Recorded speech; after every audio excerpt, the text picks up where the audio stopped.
This is how I spent a full day at Kennedy Space Center in Florida as a wheelchair user. Upon arrival, I rolled around the rocket garden where old rockets are on display. Then I headed to the Heroes and Legends building, watched a short film all about some of the past astronauts for NASA, and then checked out the Astronaut Hall of Fame. Then I headed over to the Gateway building, which was next door, checked out some of the exhibits, and the Gateway building has 4 interactive rides that you can enjoy here, but you will need to transfer out of your wheelchair for these.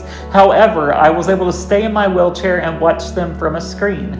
Next, I boarded a bus that was wheelchair accessible with a lift on it and headed over to the Apollo and Saturn V Center. In this building, I learned all about what it took to get to the moon and even rolled under a real Saturn V rocket. How amazing is that? I also had a tasty lunch here in the Moonrock Cafe, and I hopped back on the accessible bus to go to the visitor complex area again.